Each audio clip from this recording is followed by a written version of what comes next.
accounts is, in particular, the account of the building of the tabernacle in the wilderness. And what I find so fascinating about that is that when you look at how the tabernacle is built, it strongly resembles the Egyptian war tent of the pharaohs like Ramses II.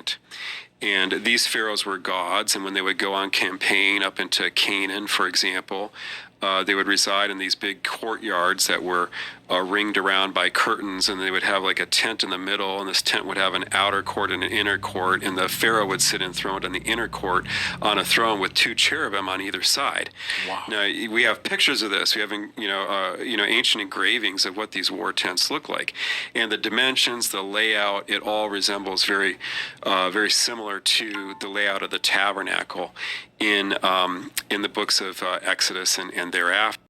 So what I find so fascinating is that this gentleman in this interview is saying that there's no direct evidence of the Exodus story being true, but there's indirect evidence of it being true. And part of his indirect evidence is the fact that when the Egyptian people would go out on campaigns, they built structures to house the Pharaoh while they were out campaigning that were similar to how the Exodus and Leviticus and Numbers describe the tent of meetings and how the Israelites organized themselves.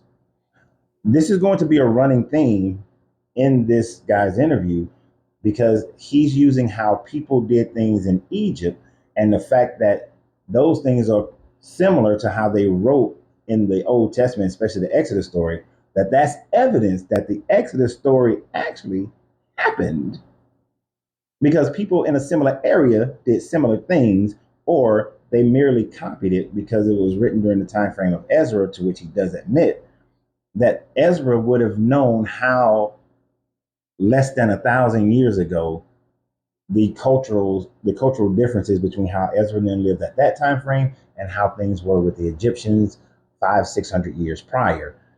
But this is his idea. But just because they copied it doesn't mean that makes it valid. They just used it as a template in order to write their own propaganda story. Interesting about that, Matt, is that it's been popular ever since the middle of the 1800s to suggest that the Pentateuch was actually written in the time of Ezra, like 1,000 years after the events that it records, and it's all fictitious. Well, if it's being written in the time of Ezra, how is it that it matches up so well with Egyptian cultural realia of that time, of the new, what we call the New Kingdom period, which is often suggested as we're talking about like the 13th century BC, the 1200s BC, the time around Ramses II. So the time of Ezra would have been around the end of the Babylonian captivity. So it had to be virtually impossible for a people like the Egyptians, who have so much information about their historicity that they recorded that we see today. They could not have had those things available in 500 BCE of things that happened around 1300, 1200 BCE, a mere 700 years prior. That's impossible. That somebody could actually have access to it. That's the information that we still have access to today.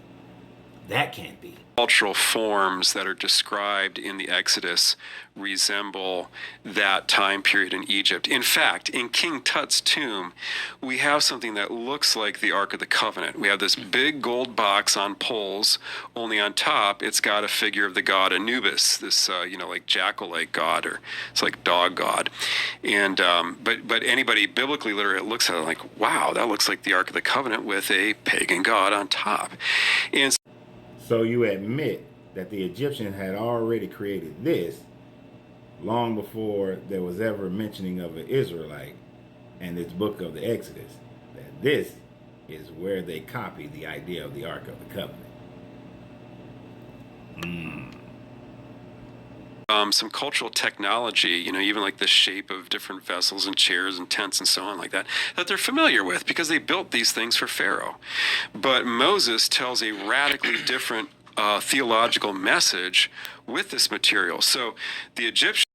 So they appropriated somebody else's culture and history in order to create their own propaganda, to have their own culture and history, just change the story to fit their own personal narrative, which means they copied the Kemetic story.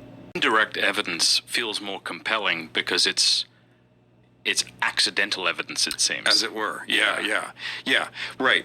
The big stuff can be faked. If there was just some names dropped in the book of Exodus, well, you could say, well, some fiction writer looked up in a history book and found some names of some pharaohs to drop. What in the 3 levels of hell? How does indirect evidence more valid than direct evidence? You see, if you had direct evidence of the Exodus happening where there are pottery and there are things that were found in the Sinai Peninsula, or there's the major catastrophes that happened in Egypt at the time frame, or if you actually had the right pharaoh's names during the right time frame, those actually will be more direct evidence. If you can show that here's Pharaoh Ramsey, who existed at the time frame of their placement of the Moses story, and you can show direct evidence of his son dying from some unnatural cause at the same time that everybody else in Egypt's first son died, that direct evidence is far greater than any type of indirect evidence based on, well, they had similar things.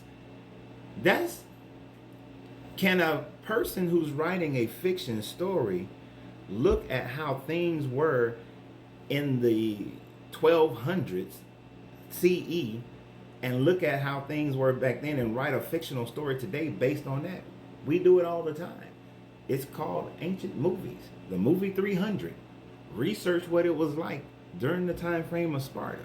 Got some of it wrong, but they made a movie based on those indirect things that we know about Sparta. The same thing with every other historical movie or book. So why are you acting like they could not have done that?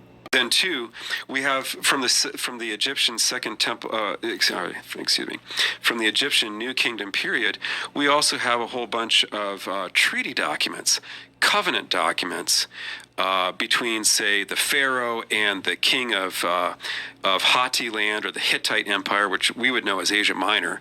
So these were major empires that kind of intersected in what's now Israel. They kind of had a border there, and so they made treaties back and forth with one another.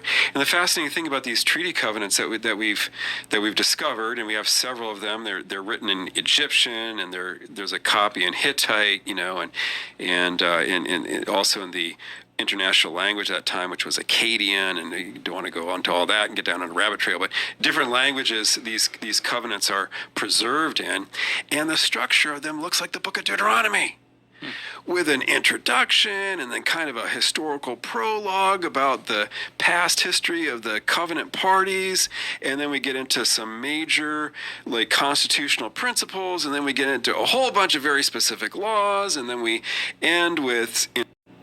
Oh my goodness! You mean to tell me that since there was a style of writing in a general area, and whoever wrote Deuteronomy wrote it in a similar style of the people in that same area, validates the Exodus story and the Bible? Oh my goodness! Well, I guess that would make all writings fiction. All fictional writings are valid then. All religions then become valid. All these things are valid because of how they're written. You have absolutely zero proof that the Exodus story ever happened. And you're saying that because similar things or similar styles of writing, similar styles of architecture, similar styles of making furniture were done by those who ruled over them or those who were in the vicinity, that validates your story, and that's the proof? When you have zero hardcore archaeological evidence that the Exodus story ever happened. Christians be reaching, man. They be reaching. God damn. But this is just cognitive dissonance at an educational level. That's all. So just because you go and you get an education does not mean you have wisdom or that you are not subject to cognitive dissonance, because you evidently are. You just have a smarter way of doing it. Have a great day.